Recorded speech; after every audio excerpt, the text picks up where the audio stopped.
साल 2025 तुला राशि वालों के लिए एक महत्वपूर्ण परिवर्तन का समय लेकर आ रहा है, जिसका केंद्र बिंदु राहु का राशि परिवर्तन है। राहु, जिसे ज्योतिष में एक छाया ग्रह माना जाता है, हमेशा वक्री गति से चलता है, यानी पीछे की ओर। वर्तमान में 30 अक्टूबर 2023 से राहु तुला राशि के छठे भाव में स्थित है और यह स्थिति 18 मई 2025 तक रहेगी। इस अवधि के दौरान राहु ने तुला राशि वालों के जीवन में कई महत्वपूर्ण परिवर्तन लाए हैं और आने वाले समय में भी यह अपना प्रभाव जारी रखेगा। पिछले लगभग 1.5 वर्षों में राहु का तुला राशि के छठे भाव में गोचर जातकों के लिए एक मिश्रित अनुभव लेकर आया है। एक ओर इसने शत्रुओं पर विजय प्राप्त करने की क्षमता प्रदान की, जिससे तुला राशि वालों ने अपने विरोधियों पर सफलता हासिल की। वहीं दूसरी ओर इसने कर्ज और आर्थिक चिंताओं को भी बढ़ाया। छठे भाव को मेहनत और परिश्रम का भाव भी माना जाता है, जिसके कारण इस अवधि में तुला राशि वालों को अपने लक्ष्यों को प्राप्त करने के लिए अत्यधिक प्रयास करने पड़े। हालांकि 18 मई 2025 तक का समय अभी भी शेष है और इस दौरान राहु नौकरी और व्यवसाय के क्षेत्र में कुछ सकारात्मक परिणाम दे सकता है। विशेष रूप से जो तुला राशि वाले नौकरी में बदलाव या पदोन्नति की प्रतीक्षा कर रहे हैं, उनके लिए यह समय अनुकूल साबित हो सकता है।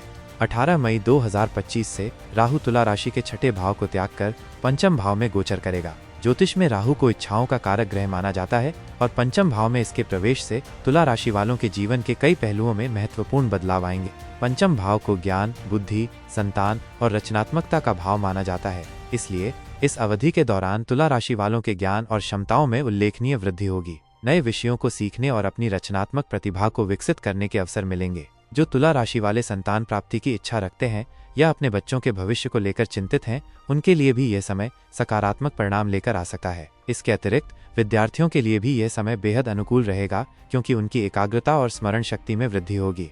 राहु का तुला राशि के पंचम भाव में गोचर विभिन्न क्षेत्रों में महत्वपूर्ण परिवर्तन लाएगा।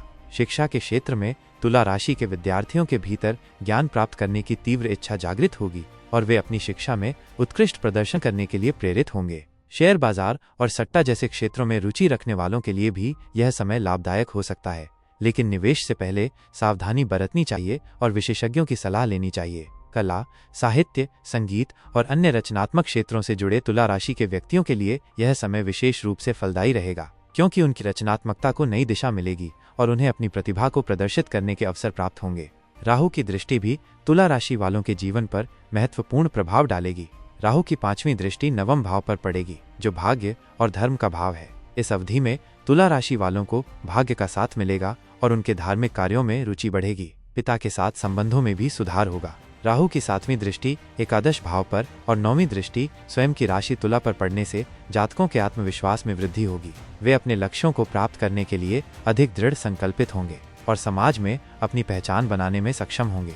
तुला राशि वाले राहु के नकारात्मक प्रभावों को कम करने और उसके सकारात्मक प्रभावों को बढ़ाने के लिए कुछ उपायों का पालन कर सकते हैं। घर के शौचालय को साफ रखना, घर की नैऋत्य दिशा पश्चिम दक्षिण कोण को व्यवस्थित रखना, नियमित रूप से धूप जलाना और भगवान शिव की आराधना करना राहु के दुष्प्रभावों को कम करने में सहायक हो सकता है। इन उपायों के माध्यम से राहु के सकारात्मक प्रभावों को प्राप्त किया जा सकता है और जीवन में समृद्धि और सफलता की ओर अग्रसर हुआ जा सकता है।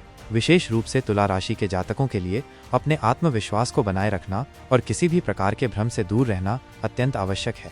राहु के इस गोचर के दौरान तुला राशि वालों को अपने विचारों को सकारात्मक दिशा में ले जाने और अपने लक्ष्यों पर ध्यान केंद्रित करने की सलाह दी जाती है। दोस्तों, मैं आप सभी का तहे दिल से शुक्रिया अदा करता हूं कि आपने हमारे YouTube चैनल धर्मलोक को इतना प्यार और समर्थन दिया। मुझे बहुत खुशी है कि आपको ये वीडियो पसंद आई। अगर आपको ये वीडियो ज्ञानवर्धक लगी तो कृपया इसे लाइक करें और चैनल को सब्सक्राइब करना न भूलें, ताकि आगे भी आपको ऐसे ही रोचक और ज्ञानवर्धक वीडियो मिलते रहें। आपके समर्थन के बिना ये संभव नहीं होता। जय श्री राम। आपका दिन शुभ हो।